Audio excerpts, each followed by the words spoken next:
Hello students, आप लोगों को फिर से स्वागत है एलिमेंट्स एजुकेशन के एक न्यू से वीडियो में। तो जैसा कि आप लोग जानते हैं कि अभी हमारा क्लास 9 के ट्रायंगल्स वाला चैप्टर चल रहा है, जिसमें कि हम लोगों ने ऑलरेडी एक्सरसाइज 7.1 खत्म कर चुके हैं और एक्सरसाइज 7.2 के नंबर 4 तक ऑलरेडी हम पिछले वाले क्लासेस में खत्म कर चुके हैं। तो आज हम क्या करेंगे, नंबर 5 और नंबर 6 एक्सरसाइज 7.2 का आज के क्लास में हम लोग खत्म करेंगे। ओके, तो आप लोगों को पता ही होगा कि हम इसी तरह से दो दो नंबर करके हम पूरा का पूरा चैप्टर एक साथ खत्म करते हैं। ठीक है, मतलब कि ज्यादा लंबा क्लास भी नहीं होगा या फिर ज्यादा छोटा क्लास भी नहीं होगा। हम मीडियम मीडियम एक दो क्वेश्चन को सॉल्व करेंगे और अच्छे से उनको समझेंगे, फिर आगे बढ़ेंगे। ओके, तो देखो 5th नंबर वाले क्वेश्चन में उसने क्या कहा है, इन ट्रायंगल एबीसी, यानी कि इस वाले में ABC and DBC are two isosceles triangle. यहाँ पे एबीसी यानी कि ये वाला ट्रायंगल और डीबीसी यानी कि ये वाला ट्रायंगल, दोनों के दोनों आइसोसेलेस ट्रायंगल है, जहां पे एबी साइड इक्वल है एसी के साथ और इस ट्रायंगल में बीडी साइड इक्वल है डीसी वाले के साथ। तो यहाँ पे और क्या दिया है, बेस बीसी, और दोनों के सेम बेसिस है बीसी। तो यहाँ पे हमें प्रूव करना है angle A B D equal होगा एंगल एसीडी के साथ। एंगल ए बी डी यानी कि ये वाला एंगल इक्वल होगा एंगल ए सी डी यानी कि इस वाले एंगल के साथ। इस चीज को हमें प्रूव करना है।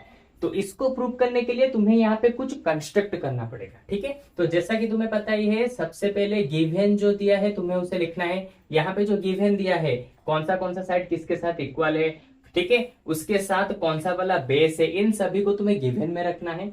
इसके बाद तुम्हें थोड़ा सा कंस्ट्रक्ट लिखना है। ठीक है, कंस्ट्रक्ट हम क्या करेंगे, कंस्ट्रक्ट में लिखेंगे जॉइन एडी। एडी को हम यहाँ पे ज्वाइन करेंगे। क्यों ज्वाइन करेंगे, देखो जब मैंने एडी को ज्वाइन किया, यहाँ पे मुझे दो अलग अलग ट्रायंगल मिले। अगर यहाँ पे तुम्हें दिखाई नहीं दे रहा, मैं इन दोनों ट्रायंगल को बाहर निकाल देता हूं। देखो पहला वाला ट्रायंगल हो जाएगा कौन, ए बी डी, और दूसरा वाला ट्रायंगल हो जाएगा कौन, ये हो जाएगा ए सी डी। ठीक है, तो देखो मैंने दोनों ट्रायंगल्स को यहां पे अलग कर दिया। अब मैं क्या करूंगा, अब मैं सिंपल इन दोनों ट्रायंगल्स को कॉन्ग्रुएंस दिखा सकता हूं। क्यों, देखो जैसे ही मैंने इन दोनों ट्रायंगल को कॉन्ग्रुएंस दिखा दिया, तो सिंपल मैं डायरेक्टली लिख सकता हूं ये वाला एंगल इसके साथ इक्वल होगा। ठीक है, तो मैं इसीलिए मैंने एडी को यहाँ पे ज्वाइन किया ताकि मुझे दो अलग अलग ट्रायंगल यहाँ पे मिल सके। ओके, मैं तुम्हें बार बार बता चुका हूं, जहां पे इतने सारे ट्रायंगल्स बन रहे हैं तो सिंपली तुम्हें जो जो ट्रायंगल्स को कॉन्ग्रुएंस दिखाने हैं, उन ट्रायंगल्स को तुम अलग रॉक में यहाँ पे इस तरह से ड्रॉ कर दो ताकि तुम्हें कंफ्यूजन बिल्कुल भी ना रहे। ठीक है, तो देखो जैसे मैंने इन दोनों ट्रायंगल को कॉन्ग्रुएंस दिखा दूंगा तो डायरेक्टली मैं लिख सकता हूं ये वाला एंगल इसके साथ इक्वल होगा। ओके, अच्छा कैसे कॉन्ग्रुएंस दिखाएंगे, ऑलरेडी हमें पता है ए बी इक्वल होगा एसी के साथ। देखो ए बी इक्वल है एसी के साथ, तो ये है इसके साथ इक्वल। बी डी इक्वल होगा डीसी के साथ, तो देखो बी डी डीसी के साथ इक्वल है। ठीक है, दो चीजें हमें मिल गई। कॉन्ग्रुएंसी के लिए तीन चीजें चाहिए, तो दो ऑलरेडी हमें मिल चुकी है। तीसरा वाला क्या होगा, देखो एडी, एडी दोनों में कॉमन है। ठीक है, तो देखो साइड साइड साइड की मदद से हम इन दोनों ट्रायंगल्स को कॉन्ग्रुएंस दिखा सकते हैं। तो मैं क्या लिखूंगा, in triangle A B D and triangle A C D, इन दोनों ट्रायंगल्स में, ठीक है, साइड ए बी इक्वल होगा एसी के साथ। ए बी इक्वल होगा एसी के साथ, क्यों, वो गिवन में दिया है। एडी इक्वल होगा एडी के साथ, क्यों, दोनों में कॉमन है एडी, ये मैं लिख दूंगा रीजन। ठीक है, फिर बी डी इक्वल होगा डीसी के साथ, बी डी इक्वल होगा डीसी के साथ, क्यों, ये भी यहां पे गिवन में दिया है। कैसे दिया है कि बी डी डीसी के साथ इक्वल होगा, ये ऑलरेडी उसने कहा था कि इस वाले ट्रायंगल में ये वाला आइसोसेलेस ट्रायंगल होगा और बी डी इक्वल होगा डीसी के साथ। ओके, ये सारी चीजें तुम्हें गिवन में दी थी। तो देखो तीन चीजें हमें मिल गई, तो अब मैं लिख सकता हूं directly triangle A B D congruence होगा ट्रायंगल ए सी डी के साथ। रीजन क्या होगा, by side side side congruency. देखो साइड साइड साइड। ओके, तो अब मैं डायरेक्टली लिख सकता हूं, जब ये दोनों ट्रायंगल एक दूसरे के साथ कॉन्ग्रुएंस हो गए, अब मैं डायरेक्ट लिख सकता हूं angle A B D equal होगा ए सी डी के साथ। Angle A B D equal होगा एंगल ए सी डी के साथ। ठीक है, बाय सिंप्लिसिटी। ओके, तो लो, जो उसने प्रूव करने के लिए कहा था हमने यहाँ पे प्रूव करके दिखा दिया। तो अब जल्द से जल्द इसको इरेज करते हैं। अब बढ़ते हैं नंबर 6 की तरफ। ठीक है, तो चलो सबसे पहले मैं इसको इरेज कर देता हूं और नंबर 6 वाले क्वेश्चन को यहाँ पे लिख देता हूं। तो देखो नंबर 6 वाले क्वेश्चन में उसने क्या दिया है, triangle A B C is an isosceles triangle. ठीक है, ट्रायंगल ए बी सी एक आइसोसेलेस ट्रायंगल है जहां पे ए बी इक्वल है एसी के साथ, ए बी साइड इक्वल है एसी साइड के साथ। Side B A is produced, B A side को प्रोड्यूस किया गया आगे डी तक, such that A D equal to A B, और जहां पे ए डी ए बी के साथ इक्वल बन गया। ओके, तो so that BCD is a right angle. तो हमें अभी शो करना है कि ये वाला जो एंगल होगा बड़ा सा, ये एक राइट एंगल यानी कि 90 डिग्री होगा।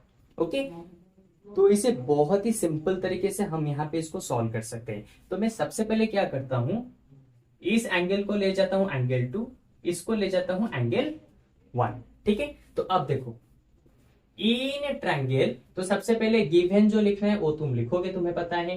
प्रूव क्या करना है, सिंपल प्रूव लिख के लिखना है बीसीडी इक्वल टू 90 डिग्री। ठीक है, तो प्रूव हमें ये करना है क्या, बीसीडी एंगल इक्वल हो जाएगा 90 डिग्री के साथ, ये हमें यहाँ पे प्रूव करना है। तो सिंपल कैसे प्रूव करेंगे, देखो in triangle A B C, in triangle A B C, A B side किसके साथ इक्वल है, एसी साइड के साथ।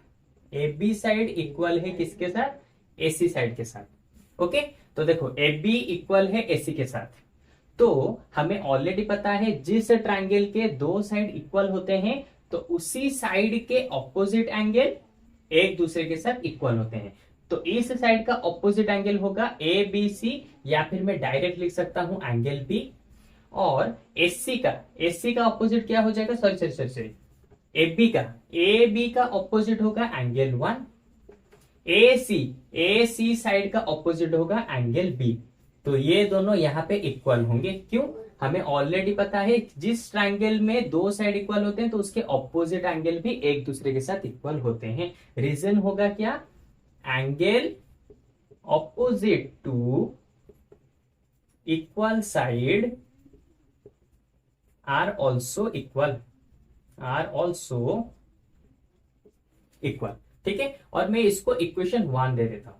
ठीक है, अब देखते हैं इस वाले ट्रायंगल में, इन ट्रायंगल ए बी सी। ठीक है, देखो ए डी इक्वल है एसी के साथ, ए डी इक्वल है एसी के साथ। तो यहां पर भी सेम चीज, अगर दो साइड एक दूसरे के साथ इक्वल है तो इस साइड का एंगल ये और इस साइड का ऑपोजिट एंगल ये वाला एंगल, ठीक है, ये दोनों भी एक दूसरे के साथ इक्वल होंगे। तो एडी के ऑपोजिट में कौन है, एडी के ऑपोजिट में है एंगल 2। ठीक है, एडी के ऑपोजिट में है एंगल 2। मैं इसको यहां से इरेज कर देता हूं, नहीं तो तुम्हें बहुत ज्यादा कंफ्यूजन आएगा। ओके, तो यहां से मैं इसको इरेज कर देता हूं। अब देखो एडी के ऑपोजिट में है एंगल 2 और एसी के ऑपोजिट में है एंगल डी। ये दोनों भी एक दूसरे के साथ इक्वल होंगे। और रीजन क्या होगा, सेम चीज मैं तुम्हें समझा चुका हूं।